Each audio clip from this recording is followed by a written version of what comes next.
In case you missed out on the major local and international news updates within the week, worry no more because we've got you covered.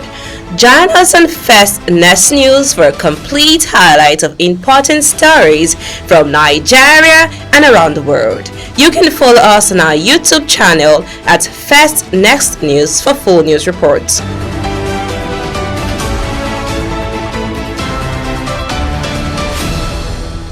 Hello everyone, a very pleasant day to you. Here are the top stories. These are: First Lady Oluremi Tinubu says National Library fundraiser not tied to politics. Senator Natasha Akpoti resumes Senate duties after 6-month suspension. On the foreign scene, recognition of Palestinian state to be a gift to Hamas, President Donald Trump. A very good day to you and welcome to First Next News Port Harcourt. I am Becky Usoro. Now the news in details. First Lady Oluremi Tinubu has denied claims that her 65th birthday fundraiser is politically motivated or tied to her husband's 2027 re-election bid. Speaking at the State House, she explained that the initiative is solely to raise funds for the completion of the long-delayed National Library project, which has already attracted over 20.4 billion naira in her donations since its launch.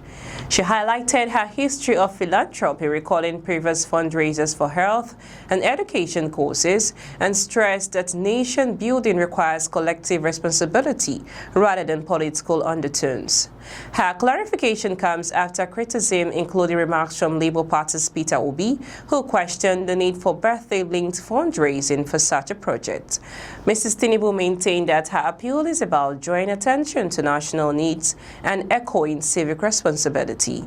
She confirmed the account will remain open until December 2025, with contributions managed by the Minister of Education and the Chief Librarian.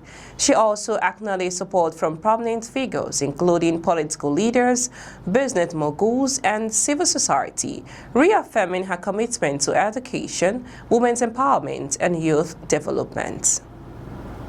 You are listening to news on First Next News Port Harcourt. Let's go for a short break. When we return, we'll bring to you more details on Senator Natasha Akpoti resumes Senate duties after 6-month suspension. On the foreign scene, recognition of Palestinian state would be a gift to Hamas, President Donald Trump. Please stay tuned.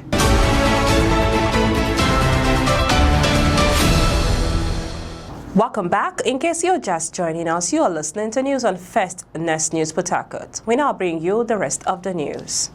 Senator Natasha Akpoti has finally returned to the National Assembly after her office was unsealed on Tuesday following a 6-month suspension. Speaking after her resumption, the senator from Kogi Central expressed joy and gratitude to her supporters for standing by her during what she described as tough months. She recalled how she and her team overcame several obstacles, including attempts to block roads leading to Kogi, which once forced her to fly in by helicopter. She also mentioned facing online attacks and blackmail. Despite the challenges, Senator Natasha said she remains grateful to God and to the people of Kogi Central and Nigeria as a whole. She stressed that no one should be treated as less Nigerian, insisting that institutions must be tested to ensure justice. In a strong rebuke, Natasha accused Senate President Godswill Akpabio of treating her unfairly, saying he acted as though she were a servant. Senator Akpabio is not more of a senator than I am. He is not a governor of this place, she said, condemning what she described as a dictatorial style of leadership in the Senate. The senator explained that Nigerian democracy should not allow one person to act like a ruler over others. She called her experience unfortunate, but added that she was glad to finally return to her seat at the National Assembly to continue serving her people. We now move on to the foreign scene. The United States President Donald Trump has flatly rejected calls for the recognition of a Palestinian state, describing the move as a reward for Hamas, the militant group, as the center of the Gaza war. Trump made the remarks on Tuesday during a bilateral meeting with French President Emmanuel Macron on the sidelines of the United Nations General Assembly in New York. While France recently joined the United Kingdom, Canada, Australia, and Portugal in officially recognizing a Palestinian state, Trump said doing so dishonors victims of Hamas' October 7, 2023 attacks on Israel.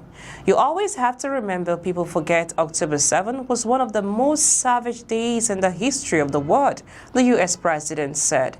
The Gaza war, which began with Hamas' October 2023 assault on southern Israel, has since escalated into the full-blown conflict, with thousands of Palestinians killed in Israeli retaliatory bombings and a deepening humanitarian crisis.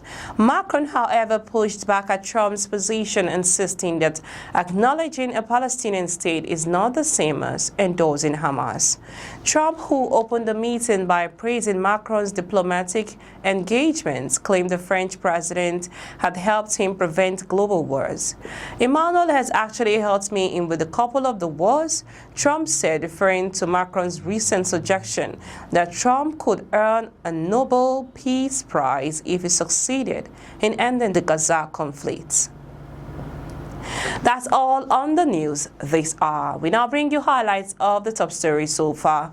First Lady Oluremi Tinubu says National Library fundraiser not tied to politics. We brought to you that Senator Natasha Akpoti finally resumed Senate duties after 6 months suspension. On the foreign scene, recognition of Palestinian state to be a gift to Hamas President Donald Trump. For more stories and updates on political trends, you can follow us on our YouTube channel and kindly subscribe at First Next News. Do remember, democracy is the only system that persists in asking the powers that be whether the other powers that ought to be. I am Becky Usoro from I and the entire team in Port Harcourt. Many thanks for watching. Bye for now. In case you've missed out on the major local and international news updates within the week, worry no more because we've got you covered.